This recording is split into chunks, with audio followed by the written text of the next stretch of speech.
Welcome into a very special episode of American Joyride. I am honored to be joined today by Jeremy Morton, a former member of the United States Army's Special Operations, and he's the executive director of SOC-F, which is the Special Operations Care Fund. We're going to get into all of that and much more today. Jeremy, thank you very much for being here. Yeah, David, thank you, man. I appreciate it. I know we've gone back and forth a few times, but, we finally got to a point where we could do this. So I appreciate you reaching out, and I'm glad I'm on your show. I'm unbelievably excited. And like you said, we traded emails, going back to late 2023. Now here we are in June 2024. Obviously, get the opportunity to do this. And right from the start, I want to ask you how you found yourself in the military. What were the aspirations and motivations for wanting to enlist? Yeah, I would say that I've always kind of had the military in my blood. Being a kid and, watching movies and things like that. I had the benefit of an older brother. So he's 4 years older than me. And, when I was in the 8th grade, he joined the Army as a combat engineer, spent 2 years in Germany, and then came back over to the U.S., went to airborne school, and then was supporting the 82nd at Fort Bragg. So, I had the privilege of watching him go through boot camp and like that whole process. And I really just fell in love with it from the very beginning. We went up to Fort Leonard Wood in 1989, beginning of 1990. And man, I just seeing all the guys in their uniforms, calling cadence, kind of all the things, man, it really just spoke to me and kind of drew me in. So as I progressed through high school and became a senior, kind of rubber was meeting the road there, and I needed to make a decision. So my brother helped me through the process of joining the Army, kind of gave me all the right verbiage when talking to the recruiter. I ended up with the Airborne Ranger contract, went to basic training, airborne school, RIP, all those things, and actually ended up in 1st Ranger Battalion, Savannah, Georgia. So that's really how I ended up in the military. So I attribute a lot of that to my older brother who helped me out. And is this about the mid-90s, late 90s this is going on? Yeah. So I graduated high school in 1994.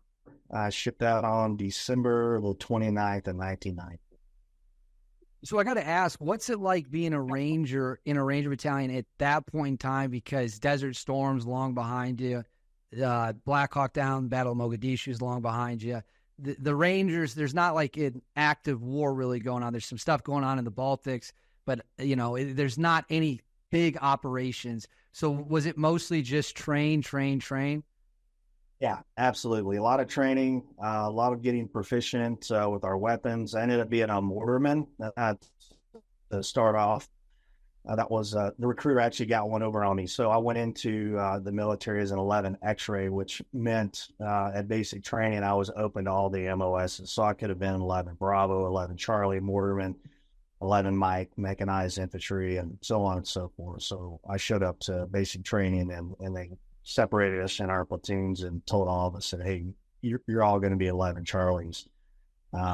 So yeah, ended up starting off as an 11 Charlie, so humping around 60 millimeter mortar, kind of all of the things, gosh, many fond memories, but obviously, we were talking about war back then, we were training for war. It was a good time.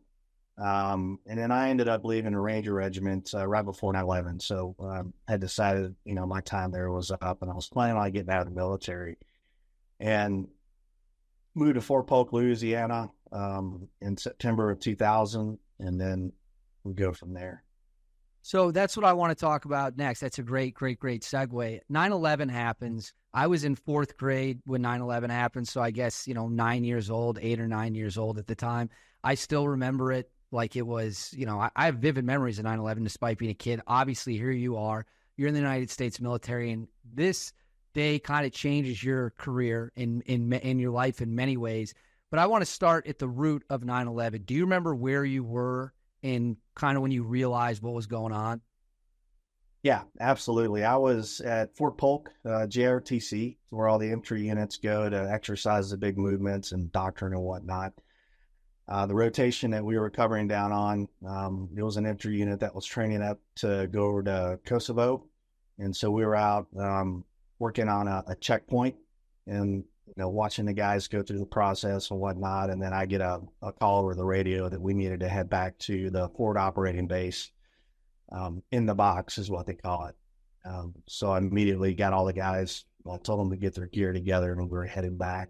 We got back to the FOB. They're out Fort Polk, and TV was going in the chow hall, and so kind of watched it in person as the planes were flying into the World Trade Center. Like the first one had already hit. Watched the second one. I remember it was a bit of shock, but also a lot of anger watching.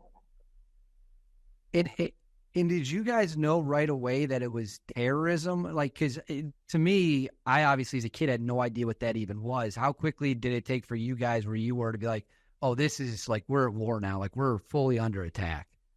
Yeah, I think at the time we didn't know exactly what was going on. Nobody really did.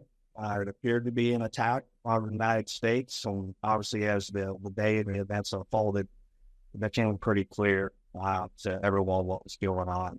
And all I could think about, here I am at Fort Polk, right? And we, back in the 175, we talked about going to war, and there was a little chapel outpost, and we'd always run by and we'd kneel and, let's pray for war. So everybody was hoping for it. But I knew that the guys would probably be mobilized immediately and then get over to Afghanistan, which is what they ended up doing.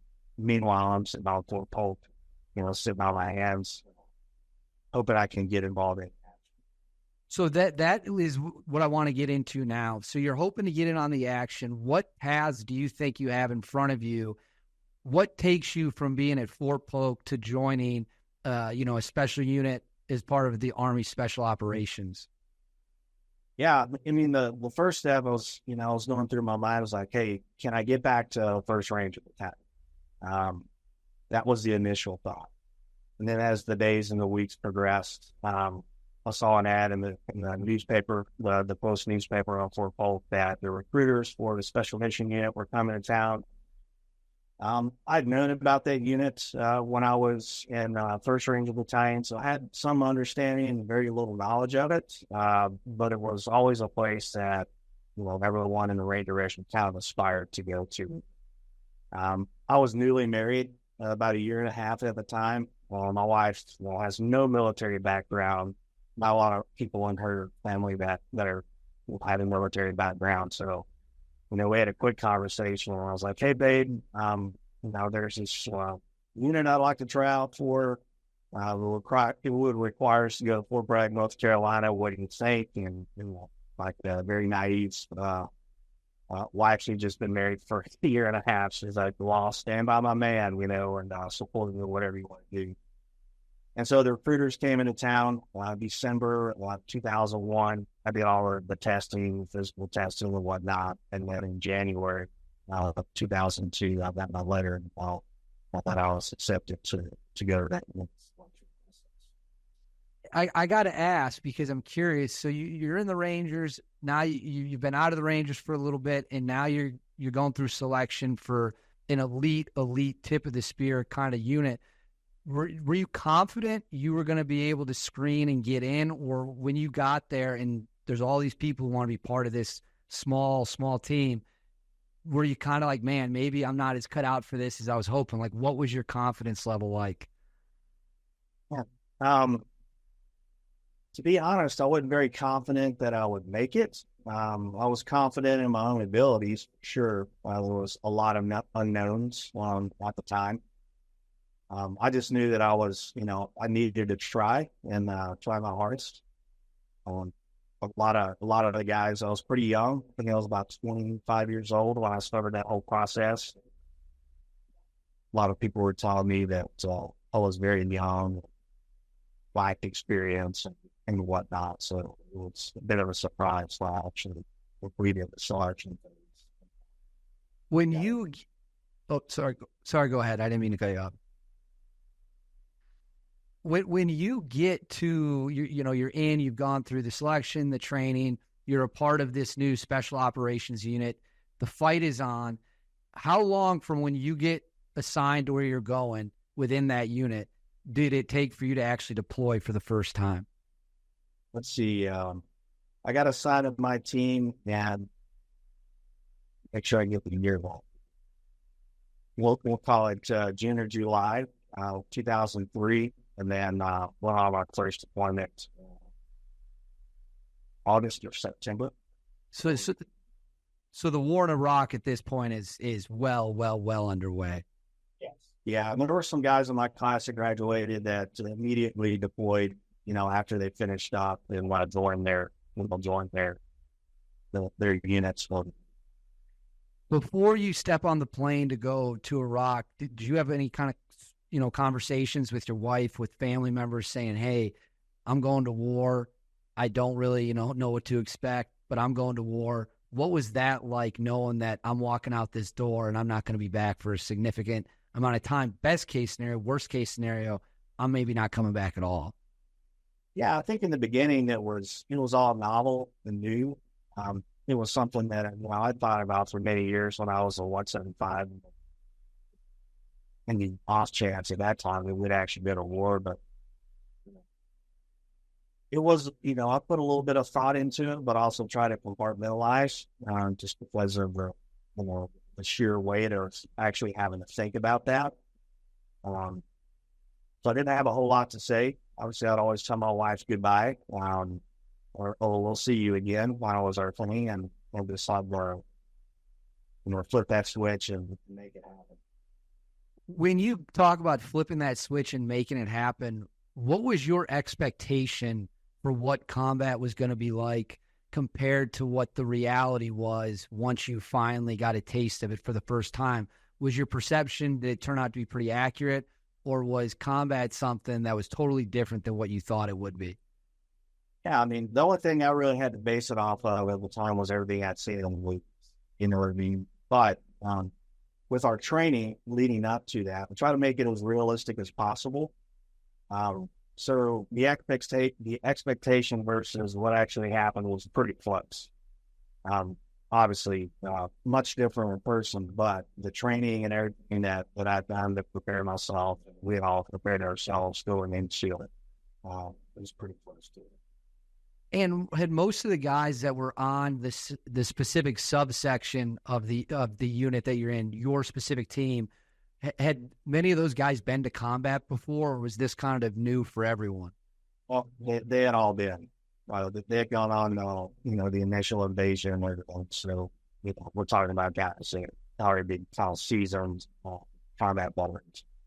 Gotcha. Perfect. So you're really, not only are you the new guy, you're the only guy who's not been in this situation before. Did you feel a lot of pressure being in those shoes that I really need to perform? Oh yeah, 100%. I mean, my very first taste of combat was at the Special Mission Unit. So there was a lot of stress, some anxiety, and I knew I needed to perform. I knew I needed to keep up, listen to everyone, and learn. One of the things that I'm always curious about, and I know the viewers are curious about too, is when guys talk about not just being in combat for the first time, but they pulled the trigger for the first time. That threshold's kind of broken of, I look down the optics on this rifle, and when I squeeze this trigger, I could be taking another human's life. Good guy, bad guy, that's how guns work, right? When you pull that trigger, that bullet ain't coming back. For you personally, was there any doubt in your mind that when the time came in combat, if you had to use deadly force, did you worry that maybe I can't actually kill a bad guy, I can't take another human's life? Or did you know, push comes to shove, I'm going to do my job and it's not going to be an issue whatsoever? Yeah, that was a thing that I had already thought about and settled in my heart and my mind. The time came, and when the time came to do that, there was no hesitation.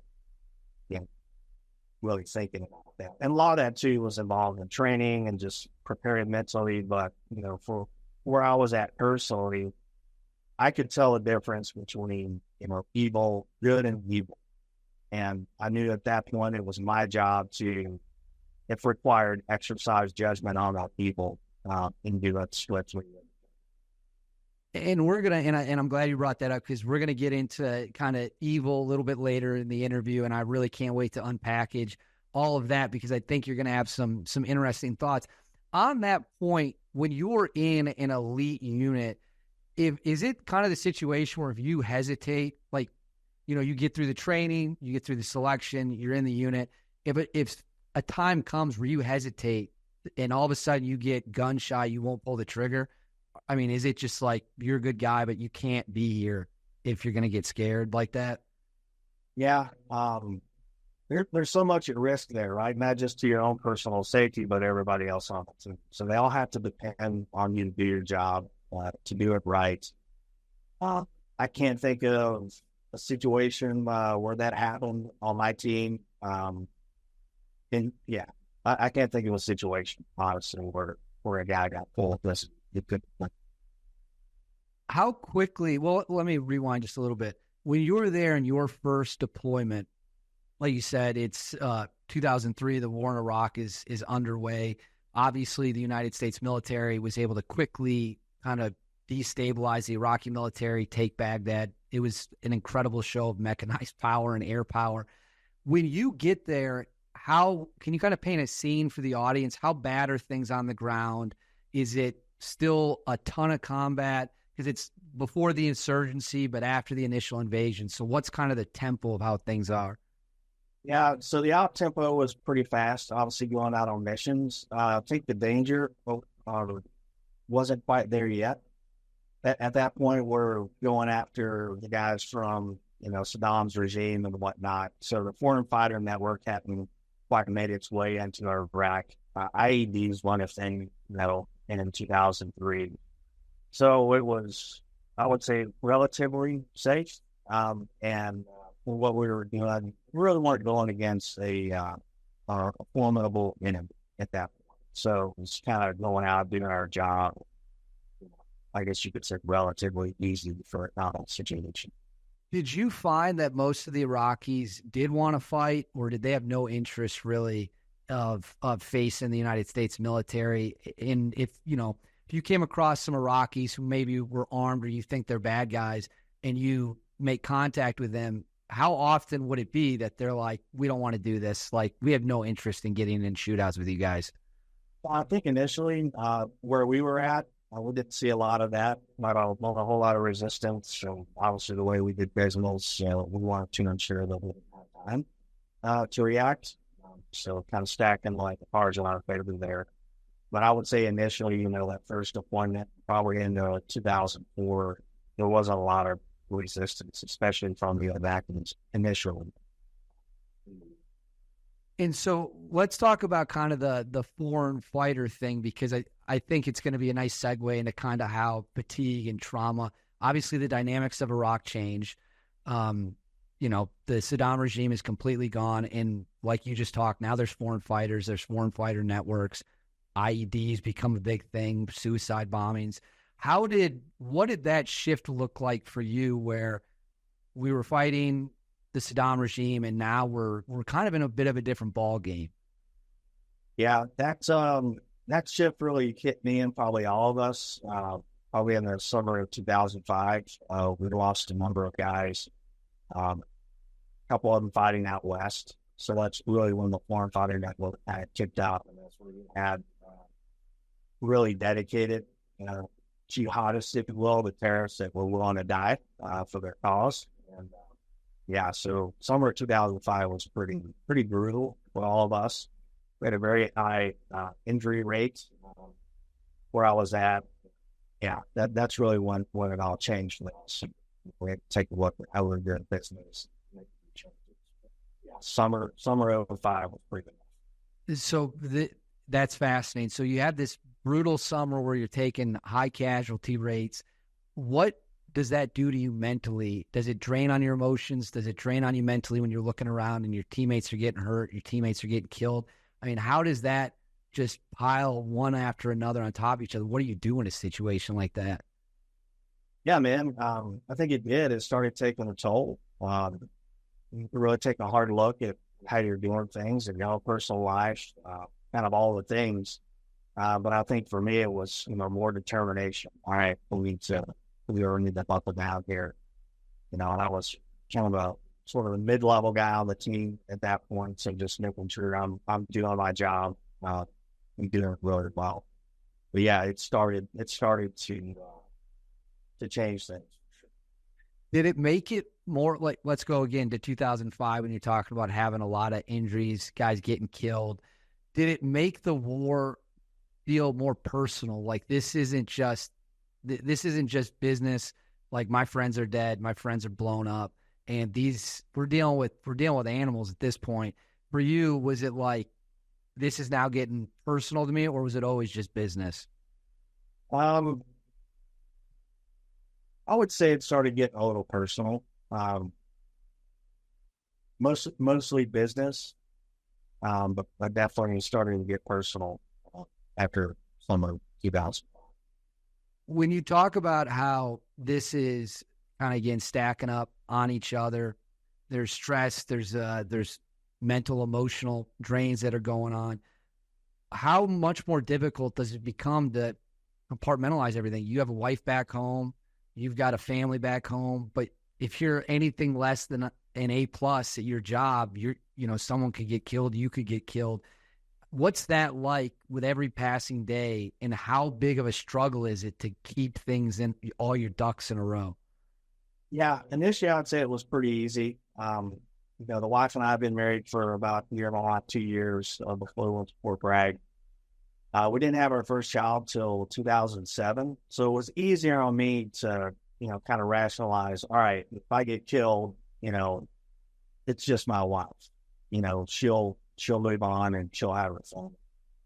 When things really started changing for me is when our first child was born in 2007. And so now I've got a little bit more skin in the game, you know what I mean? And definitely a reason to stick around. Not that, that was an issue, but now I'm fighting for once I started having kids. When you have this kid, your first child is obviously a life-changing event for everyone. It's 2007. When you had the next deployment post your first baby being born, did you find it harder or easier to leave? Because you say you got more skin in the game, but we're fighting for more now. So it's almost like a double-edged sword. It's like I have a baby here, but I'm fighting for more. And if I got to fight, I got to be over there. I can't be here. Yeah. Definitely knew that I had more skin in the game. Kind of one of the things, like talking about my retirement maybe a little bit later, but one of the things, to put it in context, I kind of grew up without my dad, right? So now that I have a son, I've got all of these things kind of pulling into the back of my mind. Okay, I want to be around for my son. Because, my dad wasn't around. And so that played on a lot of my decision making, especially towards the end of my career. But yeah, it made it hard. When he was just an infant, not so bad. But as he kind of grew up, and by the time he was 5 years old, it became really, real difficult because he knew I was going away at that point. He did fine. Did you ever have conversations with your son, even at a young age, of, your dad is in a dangerous job, he does very dangerous things, and there's a chance that I could get hurt or killed? Were you open with your children about the line of work you were in, or did you try to shield them as much as you could? Yeah, I tried to shield them as much as I could. Obviously, they knew I was in the Army and I was going to work. And I don't know if we ever had any conversations with him in particular as he was getting older about what I did. He had no idea, what I did for work in the Army. He just knew that I'd get up and go to work. And then sometimes I'd have to go on these long trips. I can't imagine the stress and the anxiety that could, that could create, seeing your dad walk out a door, not really knowing. And I think the fact that you said, again, you kind of shielded him from it sounds like a logical, smart decision. You don't want to scare the shit out of your kids, right? Did you notice that did you experience any like personal changes in how you interacted with your family, other people, as these combat tours stacked on top of one of another, and you're going through a lot of traumatic events, you're losing buddies? Did you notice that your personality was changing in any way? Was the way that you spoke with your wife starting to change, the way you spoke with your kids, or did it not really have any grave impact on your personal family life? No, it did. And there was a point where I could start noticing some changes, a little bit more irritability, not sleeping well, kind of all the things that come after, many combat tours. Yeah, so there were some changes. I didn't exactly know what was going on at the time, but now looking back, it was a combination of stress, death, some mild traumatic brain injury from absorbing all the concussive blast waves over many years, and so it was changing things. And one of the things I know that we'd gone over when we were talking about this is there was a death that kind of stuck with you or stood out maybe a little bit more than the rest of them. And I want to talk about that, and then kind of the upward swing of how do we get through these tough times and what you do with SOC-F. And the baseline for that is you had told me the story of a guy, we're just going to use his first name, Ryan, who his death impacted you differently than other deaths had. And I cannot wait for you to share this with the audience and the upward swing. Can you tell us the story and why this death, this memory kind of has been with you maybe more than some others have? Yeah. So kind of give everybody a little bit of a backdrop. I was a team leader and actually getting ready to hand my team over and move into another position. And so my wife was pregnant. We were expecting our daughter to be born in September of, what year was that? 2012. Yeah, 2012. So in addition of another child, that rotation that I came home early from for the birth of my daughter, that was my last combat deployment with the team. I was going to move up and take more of an administrative role. So there was a lot going on there. But I'd already planned on leaving and handing my team off, and that was mid-tour. And so at the time we had 4 guys on our team. I would make the 4th guy. And so when I left, it dropped the team down to 3. And so they needed to have an additional person backfill. So Ryan was on another team and they bumped him over. So it wasn't a 1-for-1 exchange, but he definitely was plussing the team up so they could do their job. And so I'd come home. I'd dealt with death before. When you're deployed and one of your teammates dies, you have a little memorial service, and then you just have to get back up and keep going. And then you do the memorial for them when you get back. This time was different because I was back home. And so my pager went off. I went into work that evening. Another one of my buddies who was back on that deployment met me at the door and said Ryan had gotten killed, and a couple of the other guys had gotten seriously injured. And so it was the first time I was back in the rear and kind of seeing that whole process kind of unfold, notification and so on and so forth. And I think that weighed heavy on me for sure, because I knew I'd left, even though it was planned. The team was down a guy. And so here I'm back home, and Ryan backfilled to make the team 4. And just like his death, felt a lot of guilt from that for sure.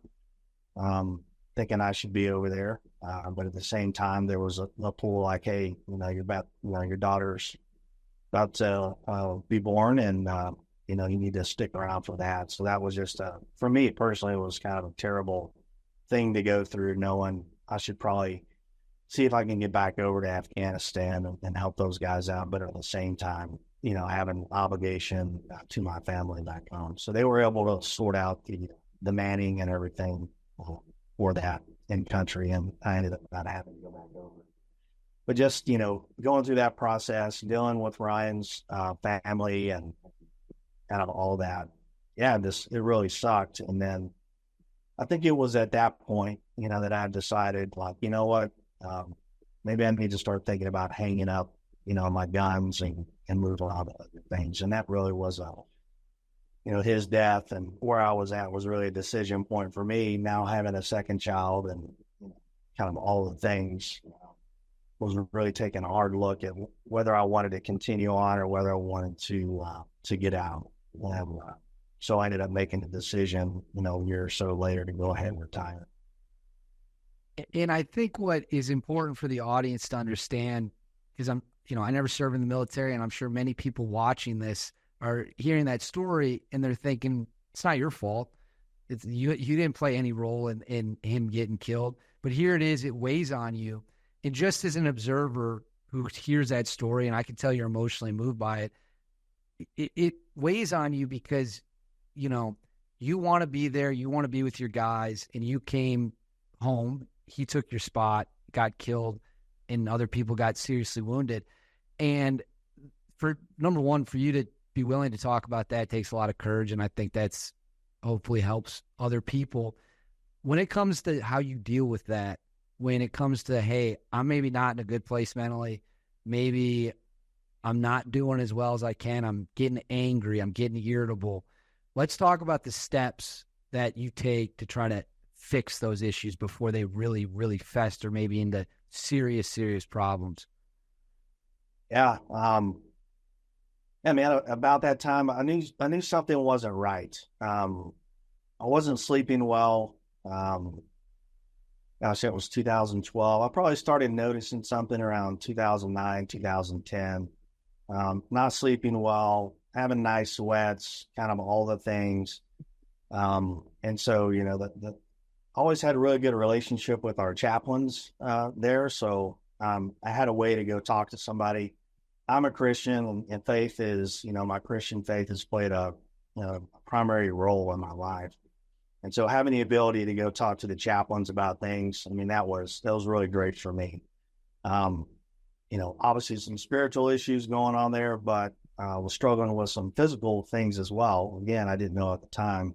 And so I went over to our medical building and talked to one of the psychs over there, one of the counseling psychs, and he had recommended going to a place called the National Intrepid Center of Excellence up in Bethesda to go through their program, which I ended up doing, and it was super helpful, and diagnosing a few things, but kind of on the upswing. And how do you deal with that, man? I don't know where I'd be without, my relationship with Christ and kind of his role in guiding and directing my life. For me, I had to, when the times got really, really tough, that was really leaning into my faith and trusting God and kind of laying everything at his feet, and ultimately just knowing that my life was in his hands, and, even if I did die, that things would be okay. So yeah, on that personal level, I say faith plays a big role in all that, and mental health, and trying to interpret hardships and struggles and things like that. Having the ability to talk to the chaplains at the time was, life-changing for me, and definitely kept me on the up and up. I did struggle with things, drinking, at that point was always an issue. And I definitely wasn't an alcoholic. I wasn't drinking every day. But if I'd go on, a training trip or whatever, I'd definitely drink. So I was, relying on other things to try to, help out with the stress and everything that was going on. Definitely not very healthy. But yeah, so, it was at that point, I retired in 2016. I think I went up to NICO in 2014 and got diagnosed with mild traumatic brain injury, some PTSD, and some other things. And so it was all starting to make sense to me. I'd never heard about TBI really, or, what the exposure to concussive blast waves could do to your brain and kind of affect mood and, the physiology of the body and everything. So it was helpful to go through that program to at least get an idea of what was going on. But I knew for a fact that everything was not okay, because, the lack of sleep, the night sweats, having dreams about work. I wouldn't call them nightmares when I went and talked to the docs up in Bethesda at NICO. I think they labeled them nightmares, but I was like, well, I'm not waking up in a panic. I'm just sleeping and working in my sleep, and just, having those issues. So the lack of sleep and TBI and everything affecting mood and whatnot. Was definitely at that point getting very irritable and angry about things. Just knew that it wasn't good. It's fascinating you talk about the dreams, because you're probably the fourth or fifth person from your old unit who've said that they all dreamed about specific missions they'd done, work. One guy said he dreamed about fighting his own team members, like he had nightmares about going against his own guys. That's fascinating that so many people have said that exact same thing. Why do you think that is? That's a good question. I just don't think that you can escape it. When you're doing the job with that level of stress and everything that's going on, the way you train, the way you fight, I mean, it's just going to come out, in the subconscious and in the dreams and everything. It's like you can't escape it. I understand whether you're asleep or you're awake, it's kind of sucked into that. Jeremy, I know a lot of people watching this right now, people who are not familiar with this world, might hear the words PTSD, TBI. Maybe they see it in the news, they see it in movies, and they think those two words are interchangeable. You just take one, they mean the same thing. You can swap them, makes no difference. I know that that's not true. And I'm wondering, could you explain to our audience what the difference between TBI and PTSD is? Yeah. So, they're two separate issues. They have overlapping symptoms, but they come from two different places. So PTSD, I guess the best way I can explain it, it's the body's physiological response to a traumatic event. That could be a major traumatic event. So in the context of, operators or whatnot, could be losing or witnessing, the death of a close friend or teammate overseas. And I'll just pause for a second and say anybody can get traumatic brain injury or PTSD. For sure. So again, back to the definition of PTSD, it's the body's physiological response to a traumatic event. And then once that happens, that traumatic event can be triggered again by anything like smell, sight, sound, anything that kind of brings back the memory of that traumatic event. Now for TBI is it's traumatic brain injury. So it's damage to the brain itself. And so within our population, we see blast wave exposure and concussive impact forces can cause significant TBI. And, it's suggested that 85% of SOF operators experience TBI from training alone, much less combat. All right. So again, two separate things, but overlapping symptoms. Those overlapping symptoms could be depression, could be sleep, mood, angry outbursts, things along that line. So, there are different ways of treating those, but, I guess the symptoms overlap so much that people think of them as pretty much the same. In one term I hear guys talk about from the world that you came from, whether it be in the Army, Navy, elsewhere, they talk about, and I've done a little reading on it, what is referred to as operator syndrome. Have you ever heard that before? Absolutely. Correct me if I'm wrong, but the basic idea of operator syndrome is that when you've got gunfire that you're close to at all times, breaching charges, explosions, that over time, simply being in the proximity of that over the course of years and years and years, that's going to impact your brain. Is that kind of what that means? Yeah. Operator syndrome was a research paper, and now it's become a book. I would, everybody's interested in that kind of thing. I would say buy the book and read it. So operator syndrome is just a term used for all the issues, kind of the root causes. And that could be, PTSD, it could be traumatic brain injury, which affects your endocrine system. So, endocrine system dysfunction, relational issues. And so it's like the whole biopsychosocial model of healthcare.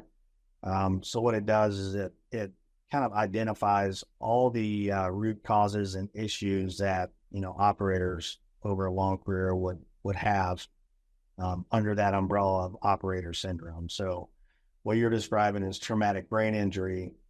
as a result of being exposed to concussive blast waves. And that's really just part of the puzzle. Got it.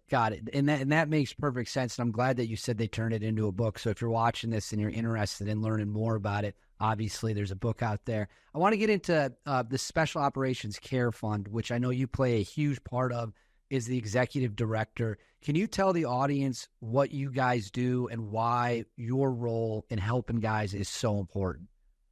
Yeah, so our SOC-F's been around since 2013. I got involved with the organization while I was still active duty. A good friend of mine, David Kramer, who is the executive board president, started inviting me to their events earlier on. So I've been super familiar with the organization. I've been supporting it for years. And a couple of years ago, I was at a point in my life where I was ready to kind of make a move. I'd worked for Cryo Precision for 6.5 years, and the organization had grown to the point where they needed to hire somebody full time. And so about 2 years ago, I stepped in as the executive director.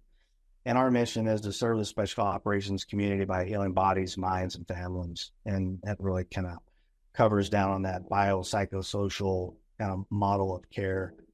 And what we do, we say we fill the gaps. And what we mean, the gaps, meaning the treatments and therapies and everything that are not funded through the VA or normal, routes of medical care and mental health care. And so we, on the medical side, we focus a lot on traumatic brain injury, endocrine system dysfunction, which are, two of the issues, and operator syndrome, and a few other things. On the mental health side, we focus on substance abuse disorder. We focus on relational issues. Our goal really is to provide, the individual healing that's needed for the family to kind of come back together and heal. So we're a family-focused organization. And again, we're funding those things that the guys aren't going to get, or the spouses or the families are going to get, like through the VA. I'm fascinated by this. Can you give us an example of a type of treatment that's been very beneficial for people from your world that you could not get at the VA, but that you guys would help with, that is to you very beneficial? Yeah, so we're actually in the process of a study. It's been ongoing for the last 1.5 years. We probably have another year to go. But what we're looking at is using like 3 modalities to treat TBI and PTSD. The first is hormone replacement therapy. So that's to get the endocrine system back up to where it should be at. The next one is transcranial magnetic stimulation. And then the third one is psychedelic therapy. And so we have pathway A and pathway B. Pathway A, we're trying to determine, we know that all 3 of those are effective, but if we do them consecutively, and in what order do we get the best results? And so pathway A was hormone replacement therapy, transcranial magnetic stimulation, and then psychedelics. And now we're in pathway B, where the guys will get hormone replacement therapy, the psychedelic therapy, and then transcranial magnetic stimulation. And what we're seeing across the board for just about every guy is it's amazing. It's changing lives. It's helping to reset the brain. It may in fact be healing some of the traumatic brain injury. But yeah, so the results so far are very promising. And this is what I really want to touch on, because I've heard some guys, again, from that special mission unit world on your side and the Navy side, talk about how psychedelics in non-traditional treatment saved their lives. I mean, one guy very open, like, I was going to probably commit suicide before I got treatment. The VA wasn't working. He felt like it was just throw pills at it. And then he did alternative medicine, and he's as happy as could be, and his life is completely turned around. If you asked me 5 years ago about psychedelics, I'd be like, isn't that a drug that hippies do, right? Isn't that like from the 1960s? My opinion's done a complete 180 because I've heard so many guys. For you, you know more about it than I do. Could you explain to the audience who maybe hear that word and think, wait a second, like, is this a music festival, or is this getting the guy's brain fixed? Why is that important, and what stigmas or taboos would you reject for people who might have an issue with it? Yeah, I mean, obviously, psychedelics have been around for a while. I think in the 60s and the 70s really gave psychedelics a bad name, LSD and some of the others, because of its recreational use. Um, Obviously, our background as a country, starting off as a, Judeo-Christian country, we looked at things like alcohol and drugs and whatnot is very bad. And obviously, if they're abused, for sure, it's very bad. So kind of walk into it with that stigma. And then like personally, and I'd smoked a little bit of weed, like a month before I took off for the Army. So I had zero exposure to any drugs, much less psychedelics. So when I first heard about them, I was like, okay, what's going on here? It's definitely a foreign thing to me. But as I stepped in as the executive director and started taking a look at what we were actually doing and the results, it was pretty amazing. The two psychedelic compounds that we use is ibogaine, which comes from the iboga plant, and then 5-MeO-D3 or the DMT. I would say that those are not recreational drugs. So, because I'll talk to a lot of guys like, hey, am I going to get addicted to these things? And my answer is like, no, you won't. It's just, they don't have that addictive property to them. Especially with the ibogaine and some of the 5-MeO-D3, one of the experiences you go through is like one of those, I'm like one and done. Because the experience, while it can have very, very good results, the process of going through that can be very difficult.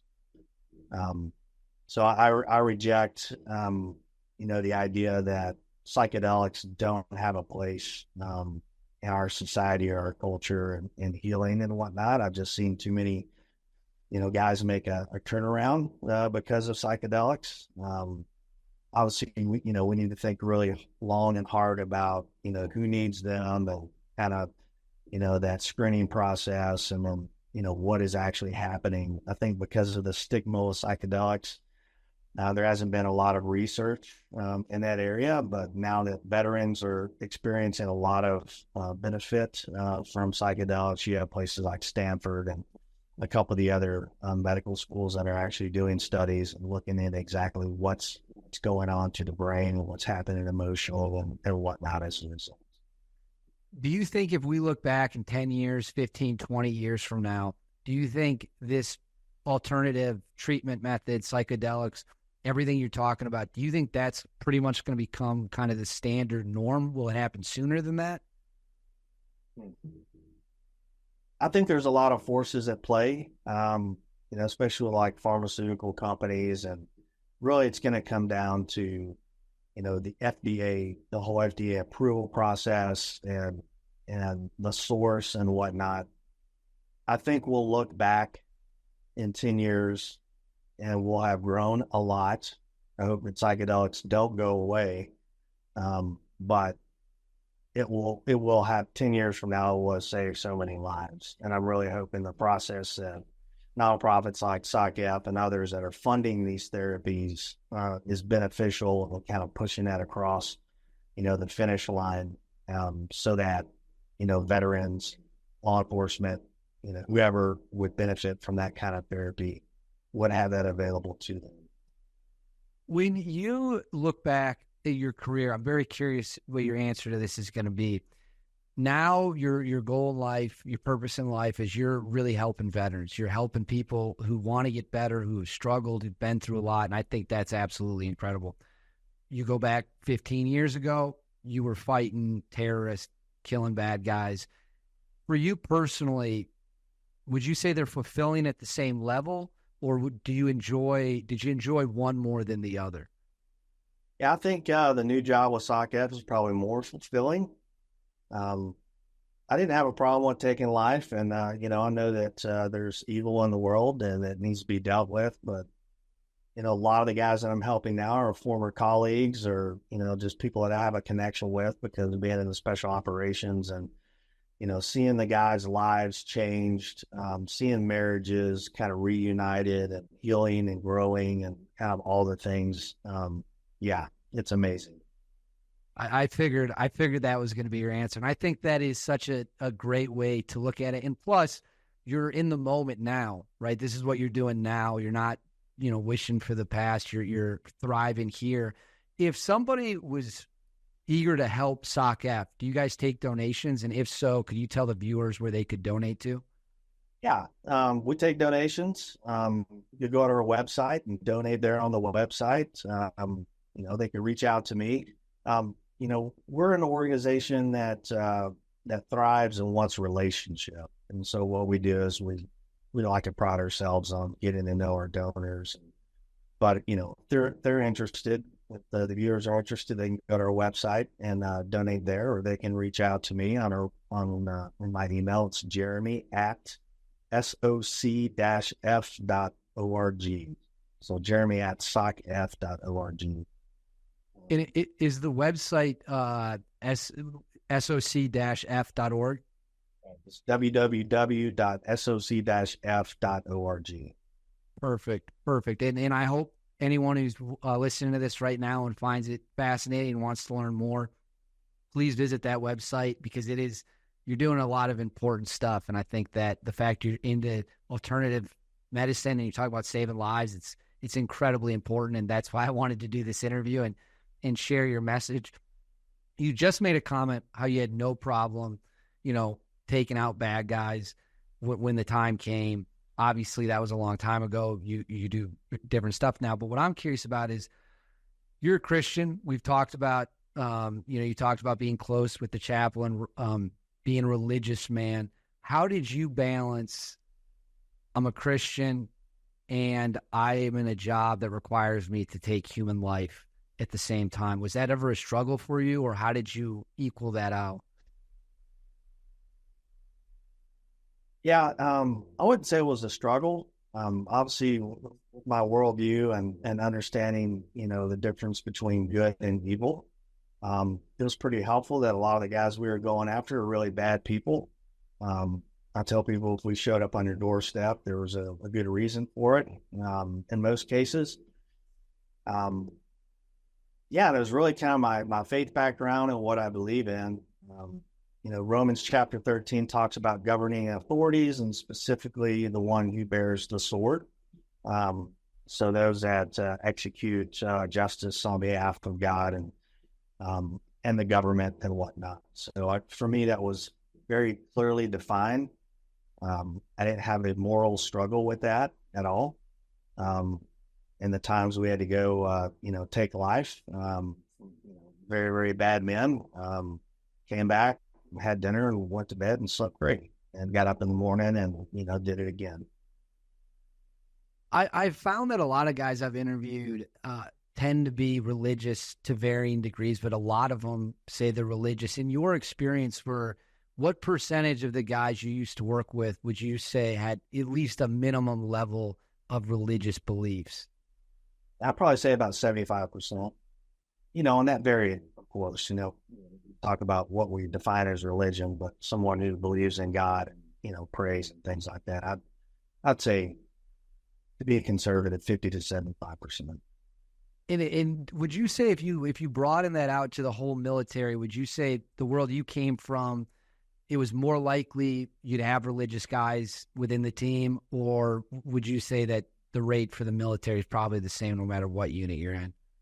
And that's a hard question. I don't have any personal experience in, the rest of the Army, if you will. So it would be hard to make that distinction. I think overall the culture is changing. So just basically looking at culture and everything that's going on, I would probably say that percentage is lower out in the conventional Army. Got it. And we are going to talk here not that long about kind of the country culture, how we can, iron some stuff out.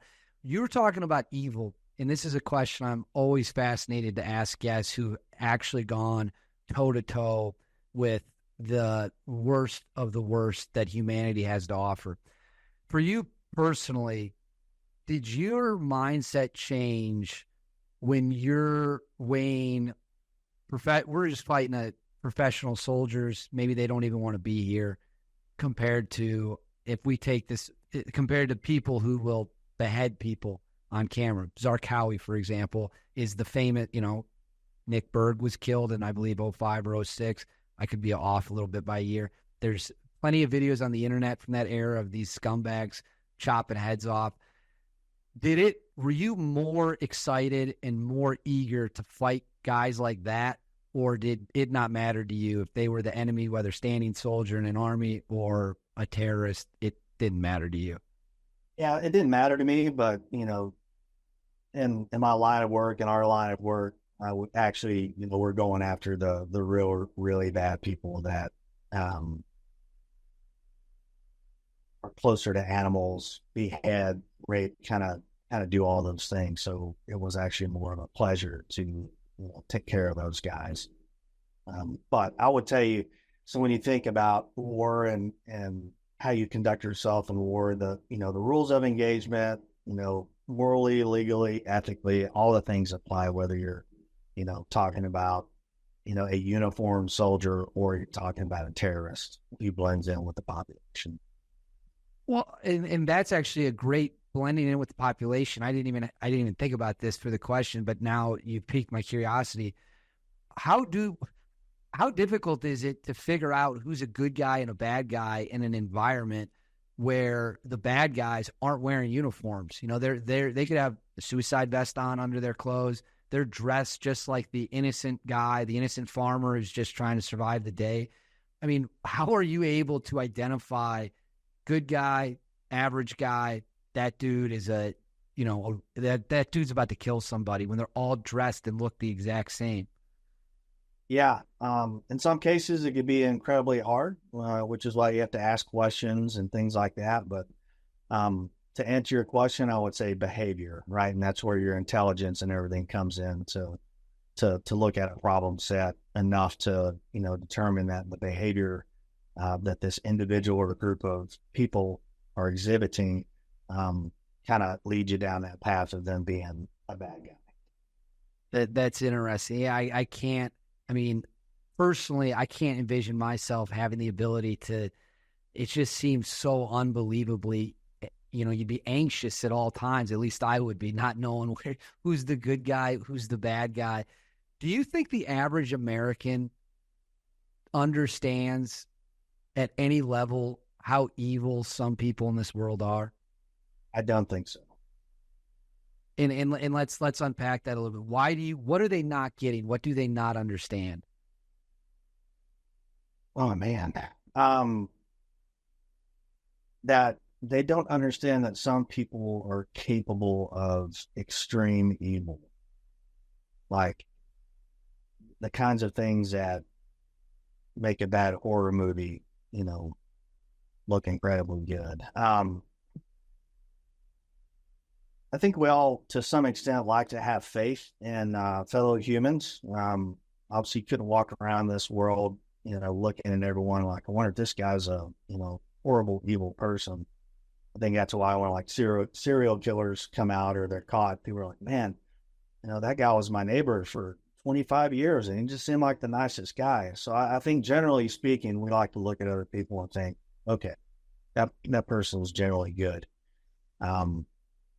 But there are people in this world that are very evil, prey upon the innocent, they're oppressors. And I don't think that there's any amount of diplomacy or logic or reason that's going to really help them out. And so that's why you have law enforcement. That's why you have military, so on and so forth. But obviously those have to, that has to play out morally, legally, and ethically as it should.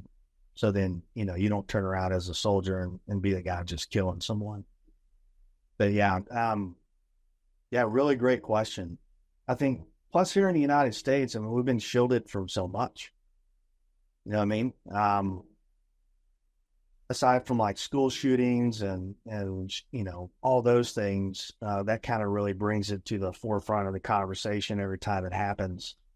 But look, man, we've been a free country. We've been relatively secure. For the most part, everybody goes about their business. They kind of get what they want at the snap of a finger. Life's generally good.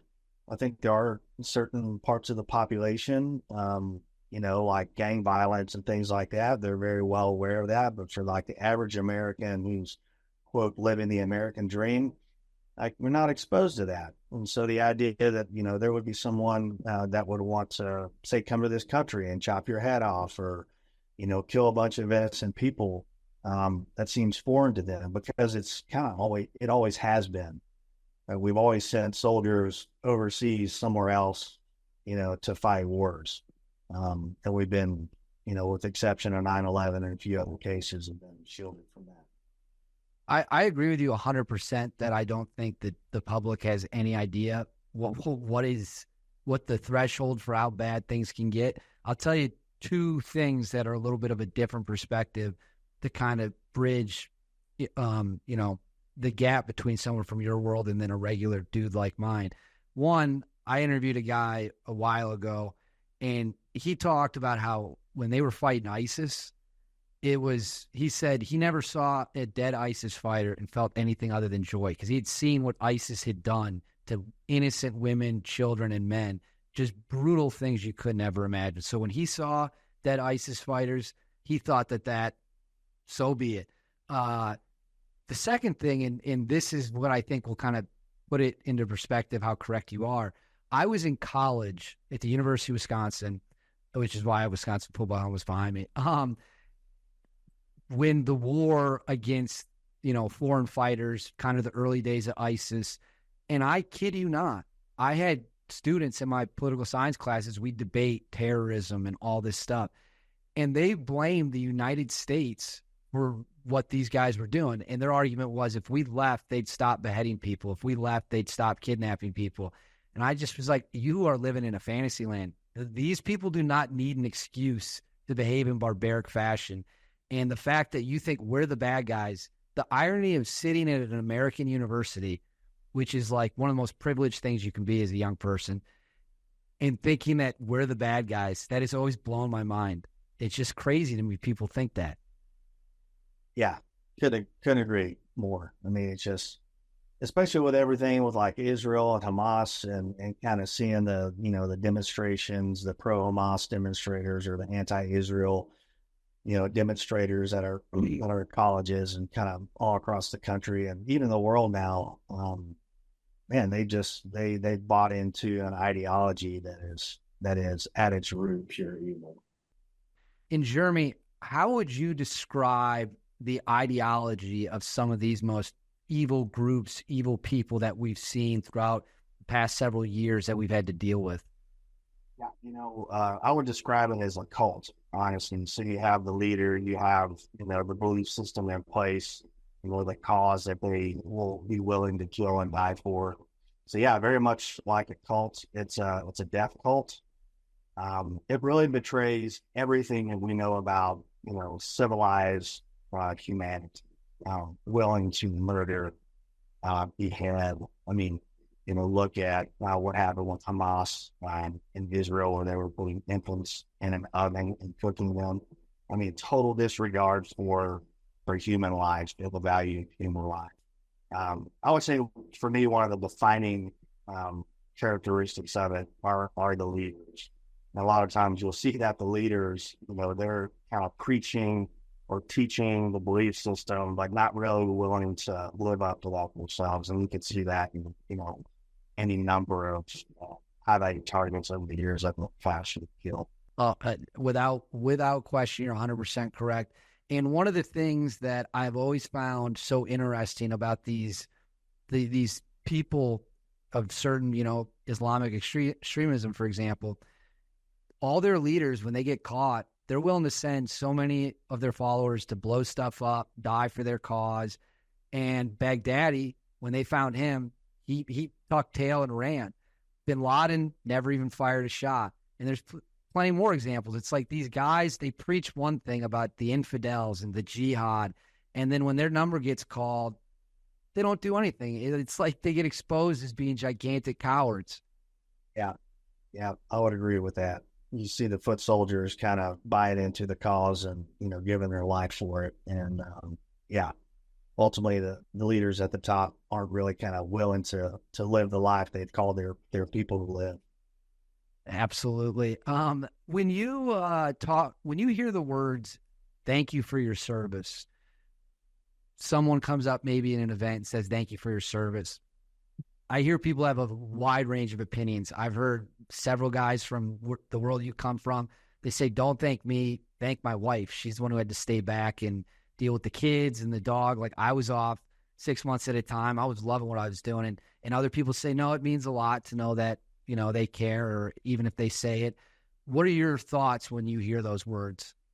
Yeah. I mean, I really appreciate it. I think if we take a look back in history and how, you know, veterans and soldiers are treated back in Vietnam, you know, for the American public to recognize your service and what you've done is pretty amazing. I would also agree with some of those guys. Yeah, I thank my wife. We've been together almost 24 years, and she's been through it all and put up with a whole bunch for me and whatnot. But when, especially now and where we're at in this country and where the world's at, someone says, thank you for your service. I would just like to say the best way you can thank me is by protecting, you know, our Constitution, our country, our morals, our values, all those things, you know, here at home. Because yes, we haven't had you know, a single like existential threat to this country, like an invading force or anything like that. We've had to leave this country, you know, to go, you know, defend freedom and all those things, take care of bad guys overseas. But kind of where we're heading in the country, it's like, you want to thank me for my service or thank my colleagues for their service, do your damn job as an American citizen. You know what I mean?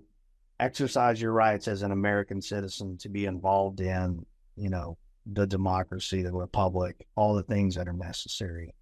When I look at, you know, the shape of our politics and you know, all the crazy extremism that's going on, that's a result of people not standing up and participating in their government. That's one side standing up, representing their ideology and things from history that I've never worked before. But you know, I really want to, you know, this silent majority that's been silent for all these years, it's time for them to wake up. Because we have many threats here in the U.S. That is actually threatening our democracy. It's not Donald Trump, for sure. But we've got some issues here in the U.S. that if we don't turn things around, it could lead to the end of, you know, the republic and the democracy. And as someone would say, like, hey, it's all a big experiment. Like, no, the experiment's over, right? We need to right this ship. And it's going to take everybody in the United States to do that. It's going to take that silent majority to stand up.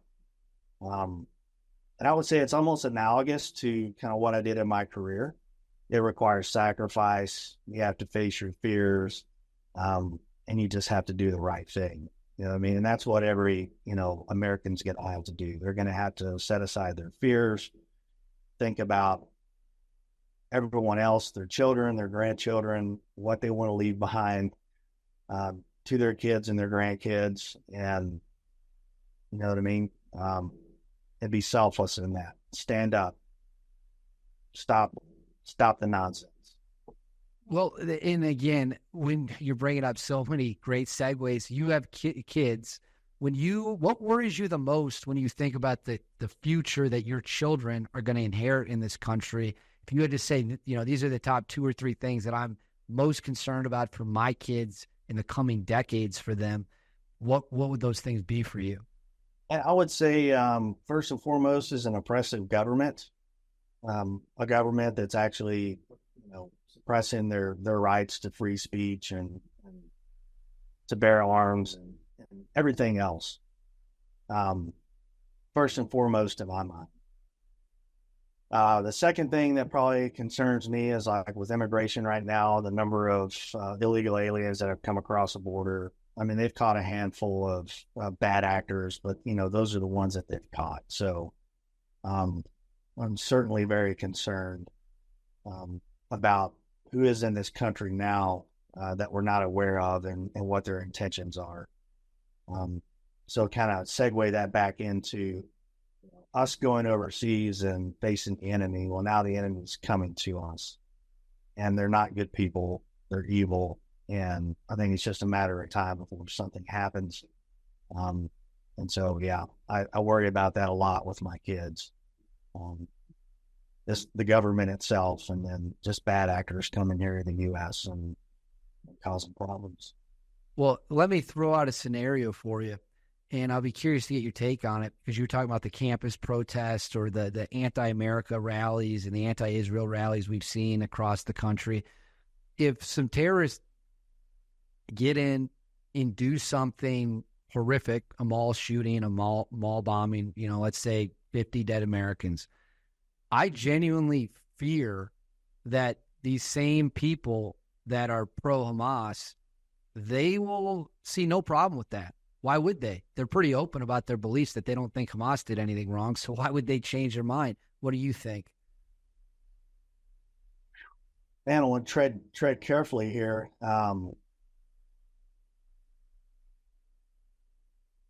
I think it wouldn't be a hard next step for them if something were to happen to blame that on the U.S. and our foreign policy and everything here at home. So no, I don't think it would be a hard next step for them to justify something like that. I'm trying. Yeah, the immigration thing is, and it's almost like they tell us to not believe our own eyes. The government's like, it's not happening. It's like, what do you mean it's not happening? There's just countless videos. Well, I agree with you pretty much in lockstep on those points you brought up. Can I ask you? I'm going to ask you a question on, you're talking about freedom of speech, right to bear arms, and on that right to bear arms one, you have a lot of experience with guns. Obviously, they were part of your job for years and years and years. You used them in war. When you hear people, do you see some of the stuff they say on the media where, a reporter will be like, here's an AR-15. It shoots 30 rounds a second. Or, there's the famous one from a year ago where they claimed one shot from a 5.56 can take a human head clean off. Biden said a 9mm can remove your lungs from your body with one shot. What do you think about people who clearly have no idea what they're talking about, but just love to talk about how guns need to be banned? Oh, they need to shut the hell up.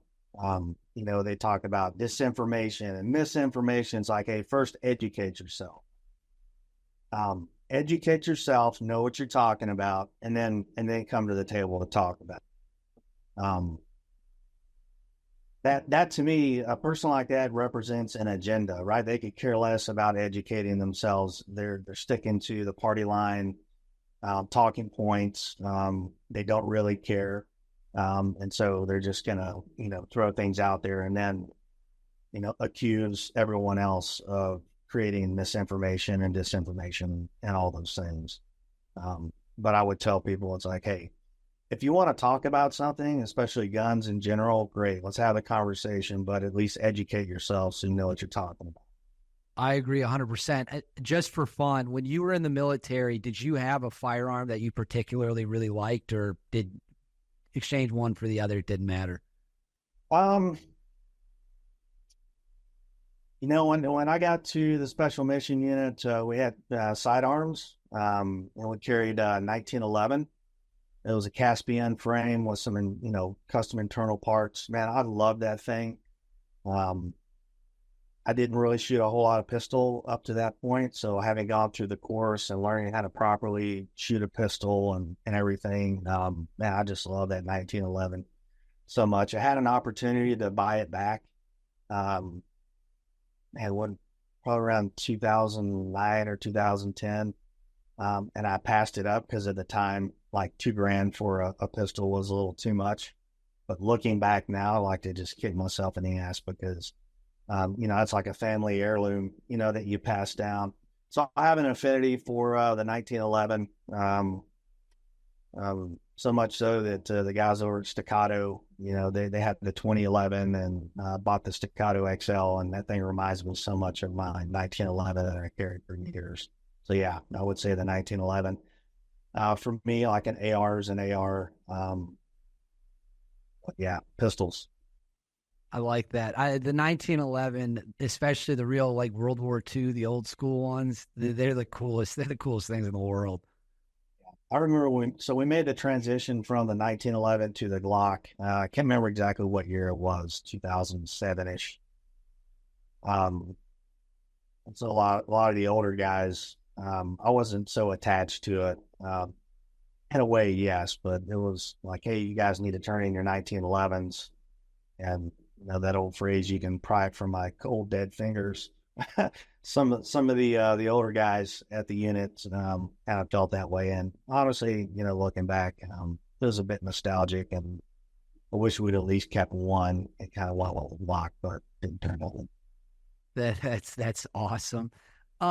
Is there any? So we've talked a lot about kind of the fears, the pessimists. I don't want to say pessimist outlooks, probably the wrong words, but legitimate concerns about the state of the country.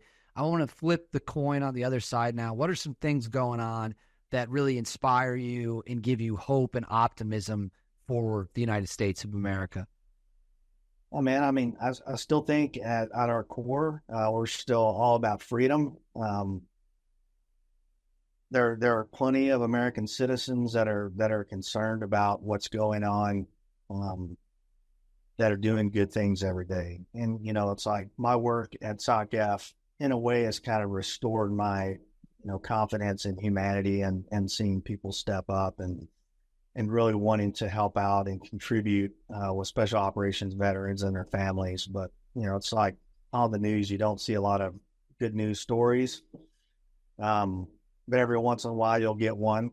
And so, yeah, there are a lot of good things. I think people are waking up. We still have enough patriotism in this country that people are starting to wake up and stand up. And so there is hope for us, for sure. But, like I heard it said one time, there's no political solution for a spiritual problem. And so my hope is that we'll turn to God, we'll turn to Christ, and let Him kind of lead the way on that. But that doesn't absolve us from our personal responsibility to participate, and to stand out and have a voice. But yeah, I'm still confident. There's enough folks here in the U.S. that still love this country and what it stands for, that we can turn this thing around. I agree with you, and I think, like you talk about the silent majority, I think there's a lot of people who see the nonsense out there and they just think, I don't want anything to do with that. And, you do got to stand up and draw a line in the sand and say, we're just not going to tolerate this. I mean, I live in the Washington, D.C. area. The crime here is insane. I mean, you can't walk down the street without legitimately having to look over your shoulder at all times. I mean, there's shootings, all parts of the city, robberies, carjackings. And I know that a lot of people are frustrated, but they're almost afraid to say anything because they don't want to be accused of, being a bigot or whatever it might be. It's like, yeah, I'd prefer to just not get shot, quite frankly. I'd prefer to have leaders that didn't want people getting shot. So I agree with you that end of the day, I still think there's a lot of good people, but we got to get our stuff figured out for sure. I have just a few more questions here. This has been an awesome interview. I really appreciate your time. You've pulled back the curtain on so many different things. I like to ask guys this. If you're removed, you've been out for a long time, relatively speaking. When you look back, the good, the bad, the trauma, the TBI, the PTSD, all of it, family, good and bad, your wife sticking with you. If you could go back in time to September 11th when you got the letter to go, shortly after September 11th, when you got the letter to go to selection for the unit you ended up in, would you do it all over again, or would you not have gone? Oh, I'd do it all over again. I would certainly do some things differently. I think the mistake that people make, David, is they look back at their lives and the trauma or, the hard times or whatnot, and they view it as, a negative only. The way I go back and kind of look at the traumas and all the things that I went through, it's a refining process. And the result is where I am right now.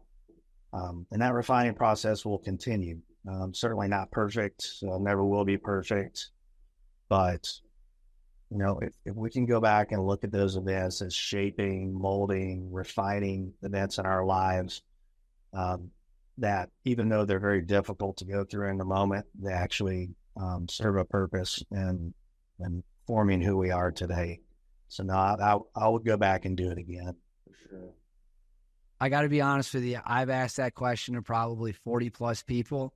39 of them have all said they would absolutely go back and do it again. Only one person, and he gave a legitimate reason why. But yeah, I like asking it. I generally know what a guy's going to say, but it's good to hear. Like, that's very inspiring that even through all your highs and lows, you would still go back and serve the country at the tip of the spear the way you did. I think that's incredibly, incredibly awesome. These are two fun ones that I'd like to close out. The viewers know what these are about. We like to play a little comparison game. Give me 1 second. Well, I'm going to get a sip of my monster. We like to play a comparison game of different units, different branches of the military, and foreign militaries. So I'm going to start with the Brits. There have been a handful of British SAS guys who come on this show. I love those guys. They're very entertaining, very, very, very funny. You come from, the American world of that. What is your honest opinion of how you view the 22 SAS? Yeah, I love those guys. Cut from the same cloth. They do things a little bit different, but that's fine. Post-career, I was at Cryo Precision and was the international user representative, and spent a lot of time with those guys. And come to find out, one of them in particular, we were doing a mission together one night. They had one objective, we had the other, and as it turns out, we decided to go kinetic on our objective, and they were trying to sneak up on theirs. And then, they got compromised earlier on, but we finally kind of made that connection years and years later. But those guys are awesome. They're awesome. Can't say enough good things about them and kind of what they're doing and what they've done. Their history, their legacy, how that their legacy and history influenced the unit that I came from, and just a lot of really great things. Have some deep bonds with them. I know we were talking about this earlier, but I had a kind of a funny moment. Our law enforcement rep from Cryo, I think it was at the AUSA show that they have in DC every year. And so we were all there as part of AUSA. And kind of a side note, our LE rep set up a tour of the White House for us. And so it was like the two guys, myself, and a couple others, our LE rep. And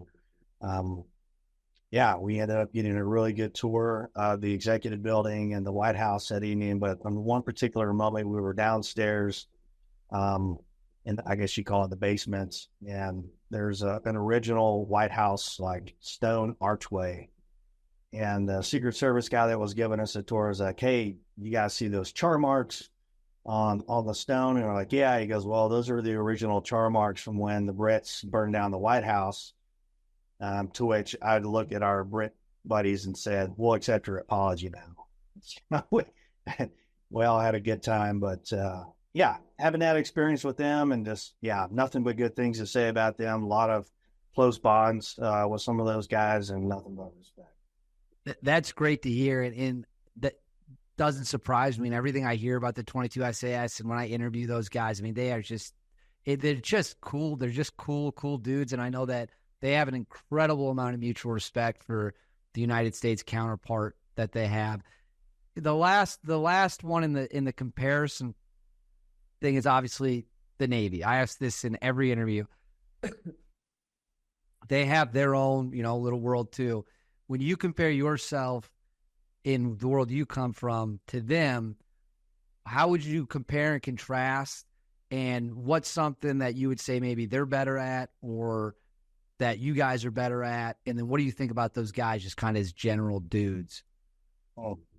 Guys as general dudes, they're all great. I actually had an opportunity to train and deploy with some of them. They integrated really well on our teams. I would say the biggest difference really is culture at that level. it's just a different culture. But every guy to his core is pretty much the same. Obviously, they're better at maritime activities than we were, because we just didn't mess around with that. But I'd say overall, still very competent, and share a lot of similar qualities and abilities and capabilities and whatnot. Obviously, I have to be biased. Army did beat Navy this year, and at the game, I was sitting next to my buddy from Virginia Beach, and it was just a pleasure of mine to know that Army beat Navy. There will always be, I think, a rivalry between the two, for sure, as it should be. I will say this, and kind of my party comment here. I saw multiple guys from the Navy leave the Navy and come over to our side. I've never seen a guy from our side go over to the Navy. So I'll leave it at that. That's a great way. Well, Jeremy, this has just been an absolutely awesome experience. I know this took like 7 months of planning and things to get this together. And I cannot thank you enough for coming on here to tell your story, talk about SOC-F. And if anyone's listening to this and is interested, please, please, please look up SOC-F. And Jeremy, I have a feeling you and I are going to stay in touch. And I can't thank you enough. This was incredible. Yeah, I appreciate it. Thank you, David. I'm actually about to head out on Sunday to go climb Mount Kilimanjaro with a couple of other nonprofits. We're calling it Task Force Expedition. It's gonna be a good time, and hopefully we'll all make it to the summit and get all back home.